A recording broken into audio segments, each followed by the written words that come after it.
Okay, I think we'll get underway. We're a little early than anticipated, which is very unusual, yes. However, when you realise when I start speaking, we're going to drag it out. So please yell out when I've spoken for too long. Thank you. Stupid question, what a stupid thing to say. Thank you very much for your attendance today. It's sensational. It's really pleasing to see so many people and so many people also passing the fitness test. I mean, as you understand, the test is not to try to eliminate people.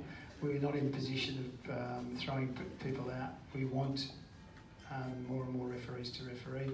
Obviously, it spreads the load, particularly in our Big V competitions where we obviously need a number of referees. So we're not in the position of but we're just trying to make you realise it's one part of, I guess, or one aspect of, which we'll talk about, is the part of professionalism that we're trying to introduce. Basketball Victoria have really shown the way in lots of areas, in particular, as you will be aware now, that originally I think the positions in the officiating area at Basketball Victoria revolved around myself as the referee development officer, and then Pat Crow as the assistant administrator on a part-time basis, and Karen Perry-Smith was looking after country development officer's role. BV decided that they would change all of those sort of positions, if you like, and in conjunction with Pat Crow deciding to retire. And as a result of all of that, Basketball Australia now we have people that are employed. We have Karen as the country referee development officer, Tim Mills is the Metro development officer. We have Nathan Williams as our full-time administrator. And in addition to that, because of the changes that occurred that some of you would have been aware of with the changes with the appointments people, we now have probably, we call Joe a three-quarter person, but Joe's also taking on the role as the appointments person as well. So Basketball Victoria have acknowledged the fact that we need to spend some money, and as a consequence of all of that, we in fact need to produce, because the pressure is on us, which then forwards on to you, that we produce so that they can justify the amount of spending that they have created to make our jobs much, much better. As I've touched on, I guess, also as part of that, there was a change from the VVRA, the old VVRA that existed for over 70 years, was changed to the Technical Officials Commission, and the members of the Technical Officials Commission are listed up here. Some of them are in attendance today and some will be speaking. The others are apologies, but those people are, I guess, responsible for the governance and the, not so much the operational side of our business, but also the strategic planning and the strategic components of officiating. So they're the ones that come up with the ideas, and we're supposedly the ones that then are to implement them. As we commence our season, our 2018 season, we have obviously some expectations of you people, and hopefully these expectations really match your personal expectations as well.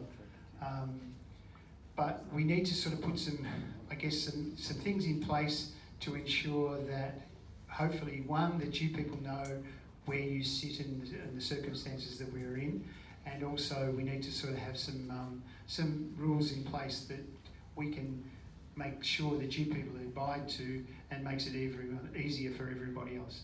As you can appreciate, particularly those in the Big V, the less number of referees that we have available for games then puts more pressure on the ones who are active and who are available. And that becomes a snowball effect if everybody starts to pull out, because then it places more pressure on those people, and rather than working one day a week or whatever on a weekend, they're being required to work Friday nights with juniors, Saturdays and Sundays, and eventually you burn out, understandably. So the more people that we can get at an efficient rate of refereeing, the better it is for everybody.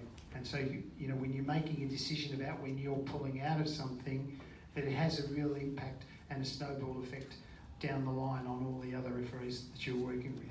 So our expectations are that we have 75% availability, and that's a figure that we've come across to say that. Now, it's not, if you have some specific circumstances that you inform us about, we're certainly not going to just throw you out the door and whatever. However, that's the aim that we're trying to achieve, that everybody makes themselves available for that 75% of the time. If you pull out of the rosters, that again, these are expectations. We don't want you to be pulling out of the rosters once the rosters have been released. Right? We have a process in place, which Joe will touch on about what to do in that circumstance. Now, we understand there are circumstances where you have no option but to do that. However, we don't want people on a regular basis, and so with our data and the information that we will be collating will enable us to really have a good handle on who are the people who are pulling out on a fairly regular basis. And then we can sort of also have discussions with that person and then to find out exactly the reasons why that has been occurring. The attitude on and off the court, again, that's a real sort of, I guess, a claw in my thinking in terms of, I think we really need to be so professional. And your appearance today and your attitude towards running the fitness test today and moving sort of as a massive group, sort of going from one place to another, is a really good example of how professional you people are starting to be. And that's a credit to you right from the very beginning. So we want that sort of attitude to be carried throughout the whole of our season in 2018. And that means both professionalism and attitude on the court, as well as away from the court. Because it's amazing how much information gets fed back to people if you are making comments or your attitude is really slack away from the court, that those sort of things come back.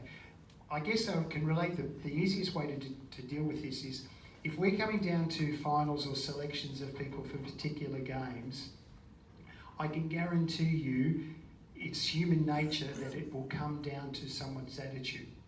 Now, if someone has a really good positive attitude and has been expressing that throughout, I'll guarantee if it comes down to deciding between one or the other, the person with the better attitude will get the nod. And that goes across the board. I can promise you the same thing happens in FIBA, exactly the same thing. So when the international referees, and if some guy's screwing up away from the floor, I'll bet my bottom dollar he won't get too many more appointments throughout that tournament. And that's the same sort of thing that we're looking towards. So it's both on and off the court. Now, we also understand there's times when you're going to be refereeing more than one game. What you've got to understand is teams and parents in particular, in junior basketball, now VJBL, that is the greatest thing in the world for them of that week. You've got to understand that. It is the ultimate, I can promise you. Now, I know from first hand my son and my daughter play, but not at championship level or whatever. And I do know some of his friends. One of my under 12 kids, they train 4 times a week. 4 times. They train at 6 o'clock on a Wednesday morning. Can you believe that? That's under 12s. Now that, I state that simply for you to understand that's who you are dealing with.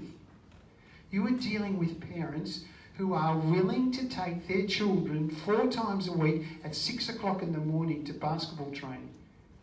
And you come out on a Friday night, we're pretty relaxed, we're pretty casual. To them, it's the ultimate. Their son or their daughter is going to be an NBA player. There's no question that their son and daughter is going to play in the NBA. And so therefore they have that attitude right from the very beginning. They will bag the living daylights out of everybody else if it's going to impact on their own child. So we have to understand that. Understand the circumstances that you're dealing with. So I say to you, when you're refereeing more than the one game on a night or whatever, those people who come along for that second, they don't know that you've refereed a game before. They're there for this. This is the Olympic Games. This is the World Championships. This game is so important to them. And so their attitude towards you is extremely critical, no matter what you do. So please, unfortunately, I'd love to be able to change their attitudes, but as you know full well, we can't possibly do that. So we have to be aware of it, and we have to adopt an approach to say, okay, I know why they're reacting this way, because it's the most important thing for them in their entire life. So that means we've got to put in an effort in the game all the time. One of the criticisms will always be levelled at referees, and particularly domestic referees, and some of you people have just coming through the domestic scene. The most important thing that players and coaches want at domestic level is for you to run up and down the court, for you to get at least over the centre line. Now we are expected, because now we're going into representative basketball, we want you to be running and to be up with the play. Now it's not asking terribly much, 2 games, is it? Yeah, most times it will have 2 games. So you're not being required to referee 3 or 4 games in a night. So the 2 games is really not overly taxing for you people in particular, and you've all passed the fitness test, so proof is in the pudding. So you need to put in the effort all the time. Now I know personally that there's some games which is as boring as hell, and all you kept doing is looking up the clock because you want the game to be finished. What I suggest you do in those circumstances I guarantee you there have been times where referee coaches have probably told you something to have a go at to practice or to do better or to improve you. So then this is a perfect opportunity for you, because the game is pretty sort of run up and down. You can start to do things that maybe I can have a bit of a practice at, that I haven't had the opportunity to do so in previous games because they've been too tight or whatever. So it may be, for example, your mechanics, you may have been told that your mechanics or signals to the bench are sloppy. So it'd be a perfect chance to get into some practice of really trying to sharpening those things up. And so you might focus on that a little more. So each time through the game, even if the game is pretty boring, you actually start to think about something that you need to work on. And hopefully most of our games aren't that boring, but if you get to that situation, you can still work on things for that reason. And the other part, the massive part about professionalism is the uniforms, making sure that we have some fairly strict rules, particularly the VJBL, have strict rules with teams with regards to their uniforms. It seems to me to be so ironical that we're actually asked to step in and adjudicate on players' uniforms when we're walking up with our shirt untapped, and we're looking at, we've got jewellery hanging over us and watches on and all that sort of stuff. And it's pretty hard to tell players to get their jewellery off when we're still wearing jewellery as well. So that's a key, that if we're going to apply those rules and we expect the players to apply the rules, then we need to apply those as well. The arrival, we want, for Big V, we want you to be there, and we try not to make it as demanding as possible. Joe's just now giving me another signal. We need to change that from 45. It's 1 hour and 20 minutes, but if they're 45. You guys still got to be there now before the game for Big V. Okay. Righto. So in other words, an hour, forget the 45. I'm confused. But the 45 is the minimum. Right, so we want you to be there at least an hour before the game. And that, look, it's not only just sort of can you imagine, put yourself in the position that you're organising the competition. The last thing you want to worry about is having the fear of no referees turning up for the game. And so if you're not there at a particular time, you need some space and time to be able to get somebody else to come in. And that's part of the reason, say, we ask you to be there for an hour. Because if I'm the organiser and someone doesn't turn up and it's 15 minutes before the game, I've got jack shit chance of getting somebody else to come in and take over prior to the game. So, I need some lead-in time as well. 15 minutes that's the minimum a game for the VJBL. About half a game. Yeah, so it's about a half a game if you can get there in time. It's just so not only that people know that you're there and we can prepare for the game and so on, but secondly, it also gets your head into the game a little bit. Now we talk a lot about pre-games and the significance of all of that. To me, the most significant part about pre-game is in fact getting your head into the game, or getting your head into what you're meant to be doing for the next hour and a half or 2 hours or whatever. So you start to think about, so if you get to the game, you can watch in one of the other games, and you're starting to prepare your mind as to what you're going to be having to do in the next hour or so. Noticeable travel restrictions. I mean, Jo goes out of her way to try to make the travel and the appointments of the referees as best as possible, right? As best as she possibly can. But if you can imagine, I mean, I've got no comprehension how it's done, how she does it, but if you can understand how difficult it is sort of putting people, and also Jo stepping into this role last year in particular, not even knowing half or 3/4 of the people, and knowing exactly where you were coming from. So in case we will have to apply the 75% availability, and we will be sending you all over the place. But if you have a legitimate case and something that you can express to Jo, please do that, so via email. As part of the VBRA and the Technical Officials Now Commission, it has always been the case, it is a reportable offence for a referee if you do not attend an appointment. So if you don't have an appointment. And we have two, they're trying to hide, these two, I say nice gentlemen, are our tribunal members, and they will certainly deal with you appropriately if you fail your appointments. So, but bear in mind, it really is a reportable offence. So, and you can be reported for that.